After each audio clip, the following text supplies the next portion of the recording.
बिस्मिल्लाहिर्रहमानिर्रहीम। हज़रत अबू सईद रज़ी अल्लाह ताला अन्हो बयान करते हैं कि मैंने रसूल अल्लाह सल्लल्लाहु अलैहि वसल्लम को फरमाते सुना, जो शख्स बुरा काम होता देखे वह इसे अपने हाथ से ख़त्म कर दे, और अगर ताकत ना हो तो ज़ुबान के साथ रोके, और अगर इसकी भी ताकत ना रखता हो तो अपने दिल से बुरा जाने। और ये आखिरी दर्जा कमज़ोर तरीन ईमान है। सुन्ने नसाई हदीस नंबर 5011।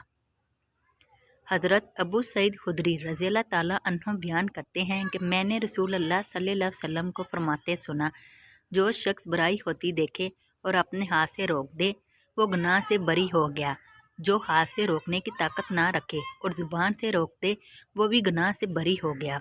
और जो शख्स ज़ुबान से रोकने की ताकत ना रखे लेकिन दिल से बुरा समझे वो भी गुनाह से बरी है, और ये कमज़ोर तरीन ईमान है। सुन्ने नसाई हदीस नंबर 5012। हज़रत अबू सईद खुदरी रज़ी अल्लाह ताला अन्हो ने फरमाया कि मैंने रसूल अल्लाह सल्लल्लाहु अलैहि वसल्लम को फरमाते सुना, तुम दुनिया में अपने हक़ की खातिर इतना नहीं झगड़ते जितना झगड़ा मोमन अपने रब ताला से अपने इन मुसलमान भाइयों के बारे में करेगा जो आग में दाखिल किए जाएंगे। वो मोमन कहेंगे, ए हमारे रब, ये हमारे वो मुसलमान भाई हैं जो हमारे साथ नमाज़ें पढ़ते थे, रोज़े रखते थे और हज करते थे, तूने इनको आग में डाल दिया है।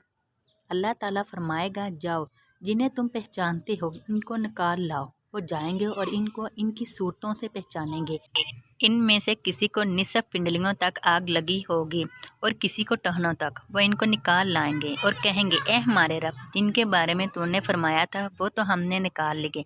अल्लाह ताला फरमाएगा, इनको भी निकालो जिनके दिल में एक दिनार के बराबर भी ईमान है।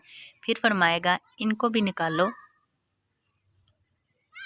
जिनके दिल में निसफ दिनार के बराबर ईमान है। हत्ता के फरमाएगा, इनको भी निकालो जिनके दिल में ज़रा बराबर भी ईमान है।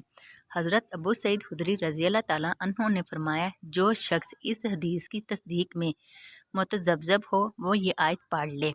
तर्जमा, यकीनन अल्लाह ताला ये तो माफ़ नहीं फरमाएगा कि इसके साथ किसी को शरीक ठहराया जाए, अलबत्ता इससे कम दूसरे गुनाह जिसको चाहेगा माफ़ फरमाएगा।